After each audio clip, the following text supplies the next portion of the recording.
I'm Atish Badia. Welcome to Global Perspectives. This is a WUB digital production.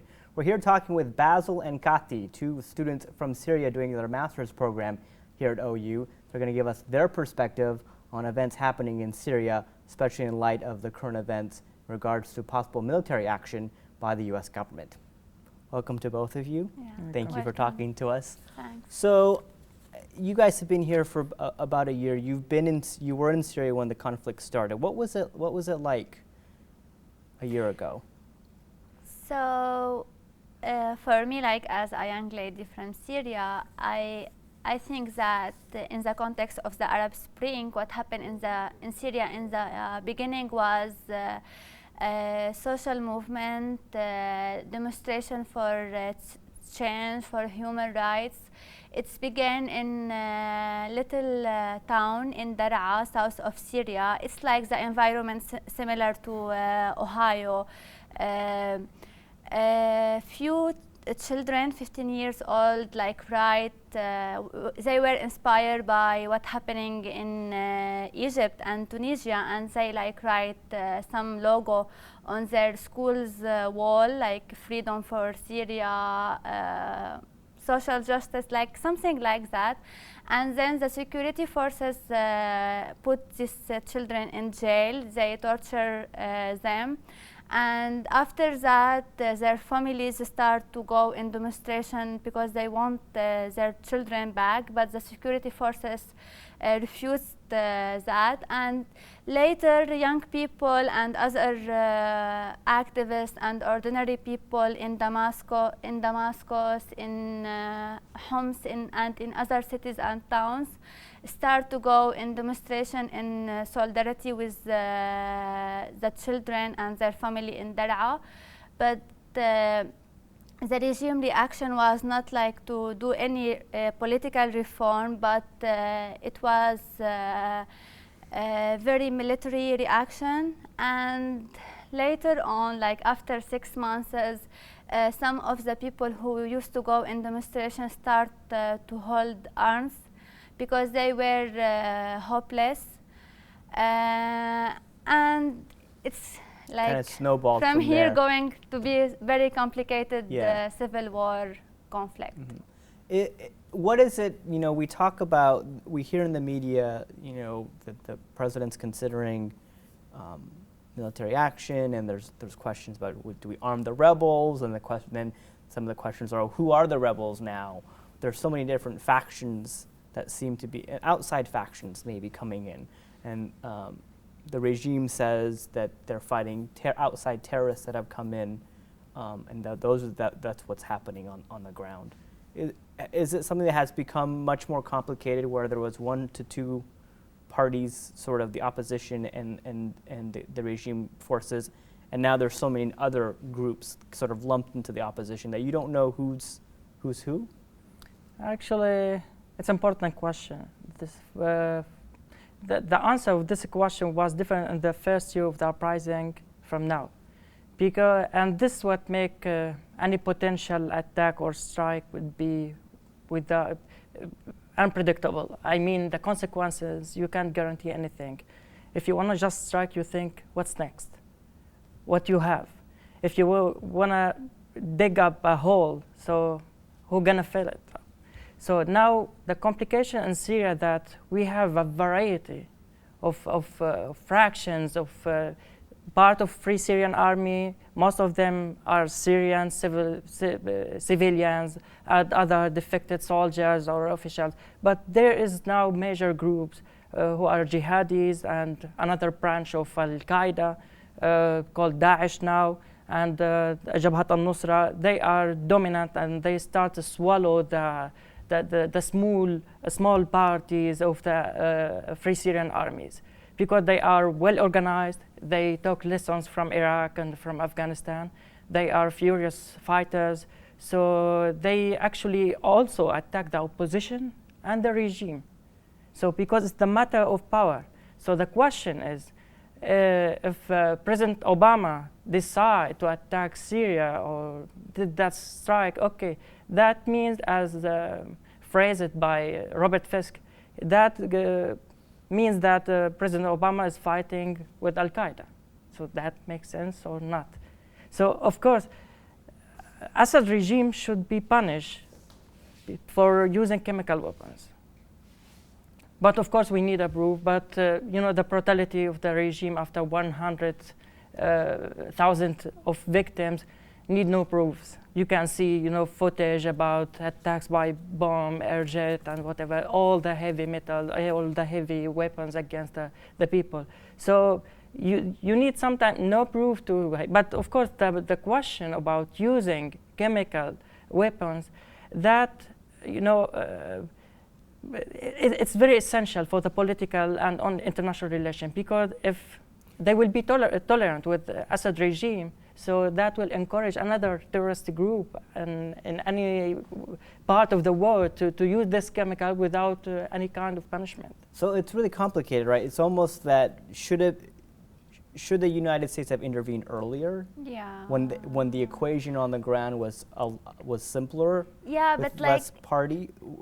So I agree with intervention earlier, but not military intervention. Like, I think that there was opportunity for peaceful solution, negotiation with Russia, with the Syrian regime, and until now I support any peaceful solution, because any military intervention, like we know, like here in the media, it's like US will have military intervention in Syria or not, but no one talk about the civilians. Like, until now we have more than 2 million Syrian refugees, and I'm doing like my thesis research on Syrian refugee in Jordan, and I was there this summer, and the situation is like really dramatic and like awful, and there is. Should the intention be on the refugee crisis more than the military? No, what I mean, like, it's not like what we should focus more. Like, I think that the world in general can send more humanitarian aid for Syria, because until now it's not enough. But what I mean that there is like discourse about the military intervention or no, but like how that intervention will be, and that like will protect the Syrian or not, because since like 2 or 3 years, like from the beginning of the revolution, I have always been asked like, what do you think about any military intervention, like any scenario, UN, US, NATO, any scenario, and I was answering like as a Syrian and as an insider, if you want like to imagine how Syrian cities and towns are built, any military location is next to civilian location. So if you want to strike any military like factory, any military institution, there is like hundreds and thousands of family will be affected. And that was like one of like this dictatorship, this regime, like for 30 years when we were building all our military institution as like Syrian institution, they were putting them in location with the civilian. On purpose? On purpose, because we are like a small town, like we are like maybe as one state in the US. Actually, but I disagree with the idea that the build-up of military zone, it was within the civilian community. It's a start back with Hafez al-Assad regime. Actually, it start back with the independence itself, because for example, as a measure, we had almost about 20 coup d'etat, and between real coup d'etat succeed and attempt to do a coup d'etat, and all of them was focused on the city for that reason. So they want to take over the power. It's easy to jump up and take over the power and control everything if you are inside the city, not outside and in the skirts of Damascus or whatever. So, but what happened that it was expanded under this regime. So it didn't start it, and the same situation was in Iraq and Libya and everywhere, because every ruler was focused on how he will control the country for the next generation, not just for the election time. And what the revolution started sort of against the regime. Now you have these Islamists and Al-Qaeda and all these other groups fighting for power. Who knows what will happen if there is military intervention and how that will shift the current power dynamic. And we see what happened in Egypt. We had the uprising, then you had the Muslim Brotherhood come, and then there was this hope for a little while, and then all the recent events with the military intervening in that country and sort of the crackdown now of the Muslim Brotherhood. What is your, is it a greater fear to have Syria become more extreme than it was under the regime? Is that more of a fear for you versus now you have maybe the regime hanging on in some fashion or form? Now you have, yeah, it's actually what we are describing now. It's the situation now, and if it's gonna be happen, we had now a kind of self-destruction of the country, and if we're gonna have a kind of Somalia, so of course you will have more than Qaeda. It's gonna be, plenty of fighting groups without everybody has his own agenda. Everybody supported and sponsored by sheikhs in Gulf, other from Russia, other from United States, from Israel. So it's gonna be, it's like a mine in the Middle East. Have we reached a point where it's beyond saving in a way? I mean, it's imploded. It's self-destructed, and whatever happens now it will take decades to rebuild. I think it will take decades to rebuild, like whatever the steps were like soon. But like how I can read what happened in Egypt or in Syria. So of course, like after years of any dictatorship regime, like the country and the institution and the people like need time to rebuild their country. What's happened? I want to talk a little bit about like Egypt. What happened in Egypt that I don't know like how in the US we read democracy, but I think democracy is not like just the election. The true democracy is that when you have like a new elected president, this president and this new people in power should like work to achieve democracy by achieve equal rights for all citizens, and that didn't happen in Egypt. That was the biggest. Yeah, and even the US, even like West Europe and other like powerful country were okay with like Morsi doing whatever he wants. And then like later when like they discover it's like not working and the people are angry and they want to change, they like start supporting that change.